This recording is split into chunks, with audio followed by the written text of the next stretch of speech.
Kau pikir merebut suami orang itu kemenangan? Maka tunggulah ketika semua yang kau banggakan justru menjadi kutukan dalam hidupmu.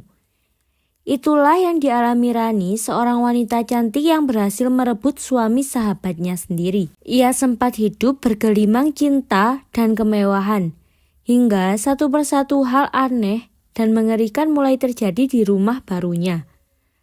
Dari suara perempuan menangis di tengah malam, bayi yang terus menangis tanpa sebab, hingga luka membusuk yang tak kunjung sembuh, Rani mengira itu karma, ternyata itu azab. Rani adalah seorang wanita muda dengan wajah rupawan dan ambisi tak terkendali. Ia bekerja sebagai pramuniaga di sebuah toko perhiasan mewah di Bandung. Di sanalah ia pertama kali bertemu dengan Andi, pria tampan, dewasa dan mapan yang datang bersama istrinya, Desi, untuk membeli cincin ulang tahun pernikahan mereka yang kelima. Rani dengan senyum manisnya melayani mereka dengan penuh perhatian. Tapi dari sorot matanya sudah tampak niat tersembunyi.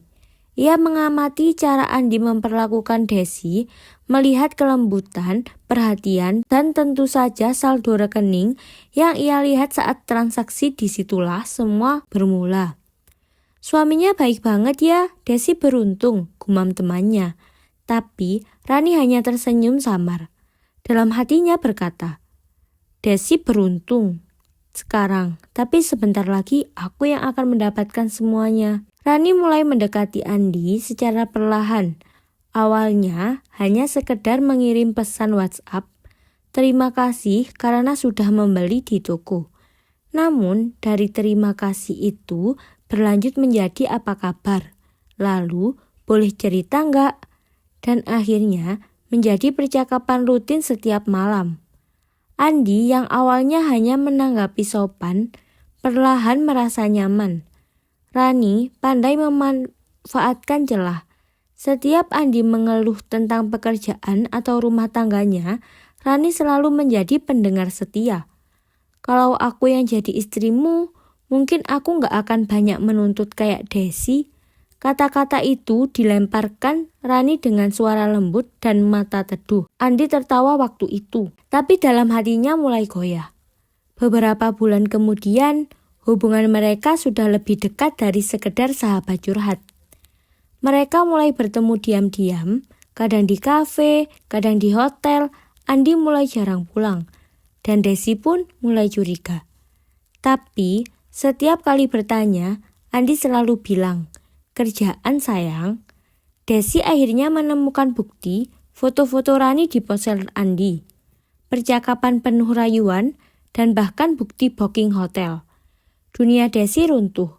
Ia menangis berhari-hari, namun Andi tidak menunjukkan rasa bersalah. Ia malah bilang, mungkin kita sudah gak cocok lagi Desi, aku capek. Dengan berat hati, Desi menggugat cerai. Saat pengadilan mengetuk palu, Rani justru tersenyum puas. Ia datang ke rumah Andi beberapa minggu setelahnya, membawa tas besar dan berkata, sekarang gak ada yang halangi kita lagi. Mereka pun menikah diam-diam, hanya dengan keluarga dekat. Tidak ada pesta megah, tapi Rani tidak peduli. Baginya, ia telah menang. Awalnya semua terlihat indah. Rani pindah ke rumah Andi dan menikmati hidup barunya sebagai nyonya rumah. Tapi baru 1 minggu tinggal, hal-hal aneh mulai terjadi. Di malam pertama, Rani mendengar suara isak tangis perempuan dari kamar mandi. Tapi saat dilihat tidak ada siapapun. Malam kedua, lampu kamar tidur tiba-tiba mati sendiri. Ketika Rani bangun dan menyalakan kembali, ia melihat cermin penuh dengan bekas telapak tangan kecil dan berdarah.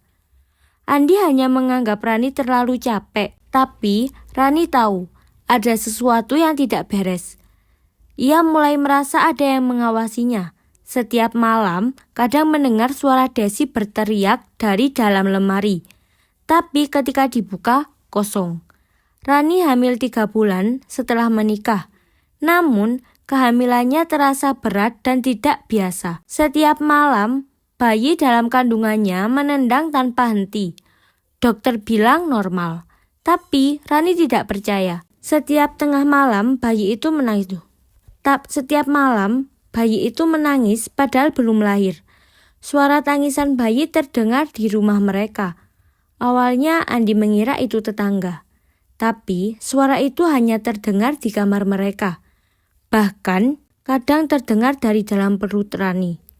Rani ketakutan, tapi ia tidak berani cerita pada siapapun. Ia mulai rajin mengaji, tapi tiap kali ia membaca Al-Fatihah, lampu di kamar langsung padam. Bulan ke-7 kehamilan, Rani mulai mengalami luka aneh di punggungnya. Awalnya seperti gigitan nyamuk, lalu membesar seperti bisul. Namun tak peduli, berapa kali ia oleskan salep, luka itu tak kunjung sembuh. Bahkan mulai menghitam, bernanah, dan mengeluarkan bau busuk. Dokter tak bisa menjelaskan penyebabnya. Bahkan saat dilakukan biopsi, hasilnya kosong, tidak ada jaringan, hanya rongga hitam. Suatu malam saat Rani sedang tidur, ia bermimpi didatangi perempuan berjubah putih dengan wajah penuh darah. Perempuan itu menatapnya tajam dan berkata, "Kau ambil apa yang bukan milikmu. Sekarang aku ambil kebahagiaanmu satu persatu." Rani terbangun dengan teriakan dan pagi harinya lukanya makin besar. Kini sampai ke bahu. Andi yang awalnya sangat memanjakan Rani, kini mulai berubah. Ia sering pulang larut malam, bahkan kadang tidak pulang sama sekali. Ketika Rani tanya, Andi hanya menjawab dingin, "Capek kerja, jangan nambah masalah." Rani merasa ditinggalkan. Ia mulai berpikir, mungkinkah Andi akan merebut perempuan lain seperti dulu ia merebutnya dari Desi. Yang lebih menyakitkan, Rani pernah memergoki Andi tersenyum saat buka pesan dari seseorang. Ketika ditanya, Andi menjawab dengan sinis, "Gak enak ya direbut orang." Kata-kata itu menghantam seperti petir. Kini Rani merasakan sendiri. Perihnya dicurangi, tapi itu baru permulaan. Saat anak Rani lahir, tangisnya tidak seperti bayi biasa. Suaranya tinggi dan panjang, seperti jeritan. Dokter pun terheran. Bayi itu lahir dengan kulit pucat dan mata merah terang. Ini mungkin kasus langka, anemia berat atau genetik, kata dokter. Tapi Rani tahu ini bukan sekedar medis. Yang lebih parah, Andi menolak menyentuh anaknya. "Aku gak yakin ini anakku. Matanya kayak mata makhluk, bukan manusia." Rani menangis. Ia ingin kabur, tapi tak tahu kemana. Keluarganya sudah menolaknya sejak ia merebut suami orang. Tak ada tempat pulang. Setiap malam, bayi itu menangis seperti kerasukan. Kadang menangis sampai fajar, kadang tertawa sendiri saat menatap sudut kamar. Tengah malam, Rani terbangun karena mendengar suara tangisan bayi yang menggema di seluruh rumah. Lebih keras dari biasanya. Ia keluar kamar dan terkejut melihat sosok perempuan berdiri di ujung lorong. Wajahnya rusak, rambut panjang menutupi sebagian wajahnya, dan dari matanya keluar darah. "Kau kira kebahagiaan itu bisa kau rebut begitu saja? Kau kira tak ada yang melihat? Sekarang giliranku mengambil semuanya." Sosok itu melangkah mendekat. Rani menjerit, lalu pingsan. Keesokan paginya, ia ditemukan Andi tergeletak di dapur dengan luka cakar di sekujur tubuh. Bayinya hilang dari ranjang. Namun yang lebih mengerikan, di dinding kamar bayi tertulis, "Yang kau ambil sudah kembali pada pemiliknya."